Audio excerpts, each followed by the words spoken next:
So the very first card is nurture all you love. So this is kind of telling me nurture all you love. Time is limited. I would probably start with that. Time is limited. You only have a short amount of time in this world. And sometimes we take the loved ones, our family, our dad or mom, those people that kind of shaped who we are, we take it for granted and we end up holding resentment.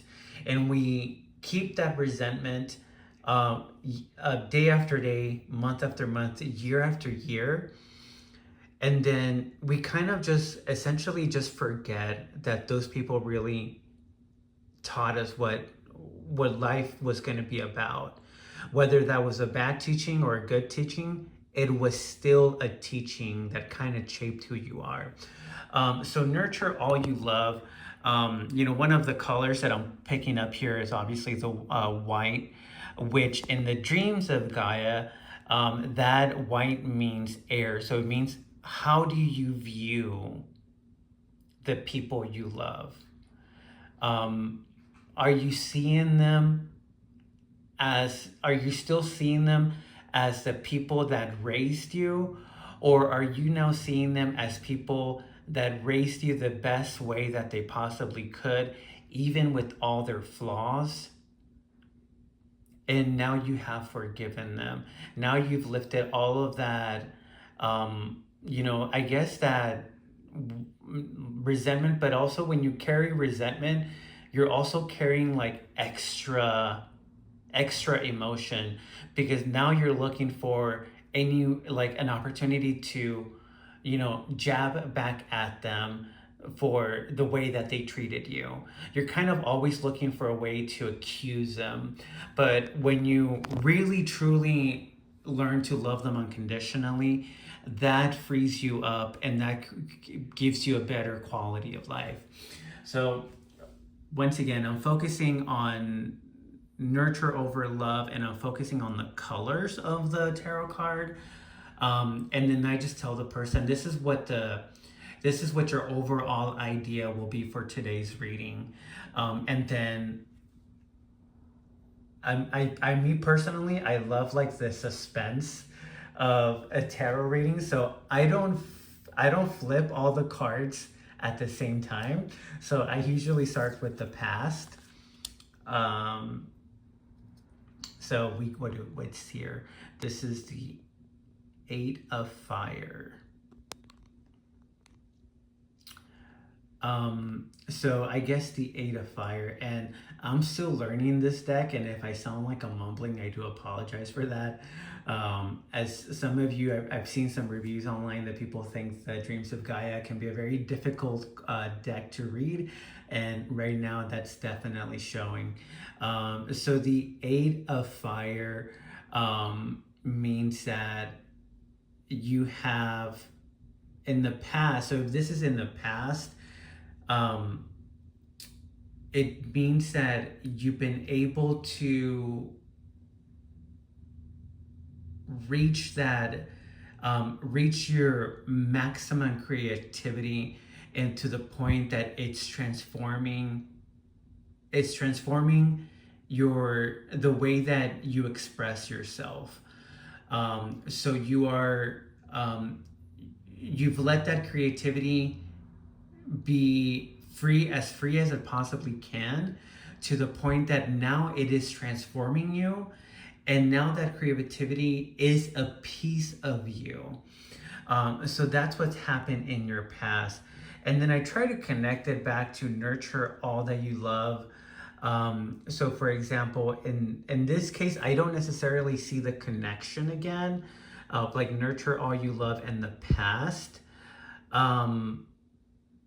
So let me go ahead and click, and I'm being honest here, I really don't see the connection yet. And sometimes that happens during my reading, so then I have to like go into the middle, the present card. So because you've been able to just allow your a creative outlet, to be uninhibited, now you're able to kind of just enjoy what that creativity has brought to you, whether it be great finances, an opportunity to make a career out of it. That is where that past that has led you to this present. And I'm still not seeing that connection to nurture all that you love, unless they're talking about your love of creativity, like that passion.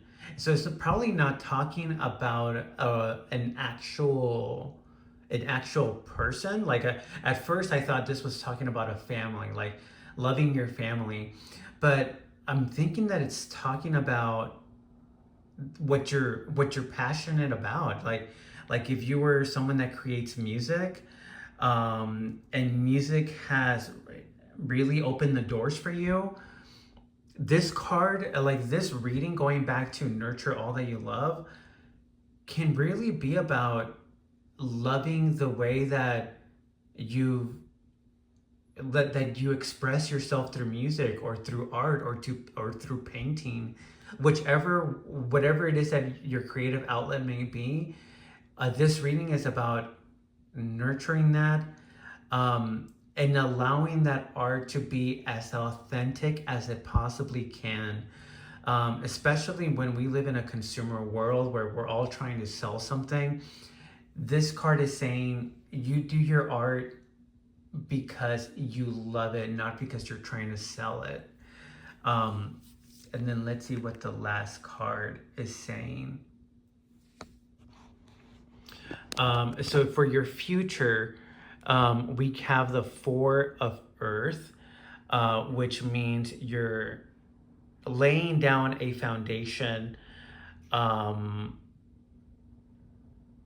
whether that be for a physical place where you're doing your art, or you're pursuing your passion.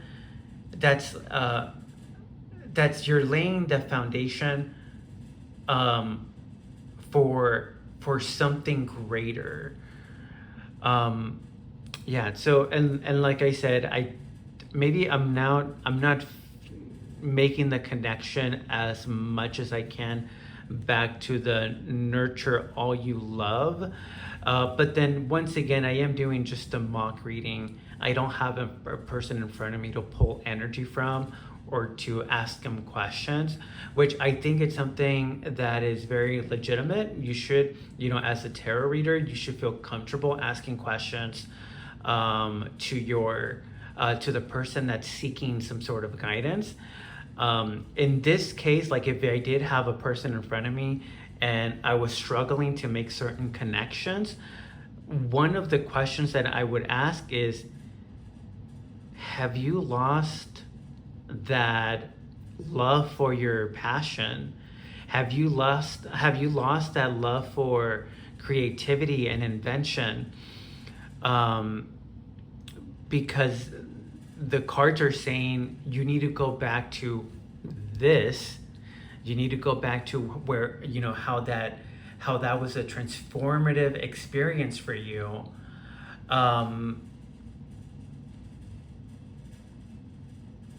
Because if you don't, you may lose all that you've gained out of that transformation, out of that success, and you may have to start over. This is how I'm interpreting these cards. So once again, for the future, I would say, if you've lost that passion that you had your whole, throughout your whole life, your whole youth, and that's dwindling, but you want to still continue it, you have to go back to just being authentic to yourself, creating art out of true, genuine love for it.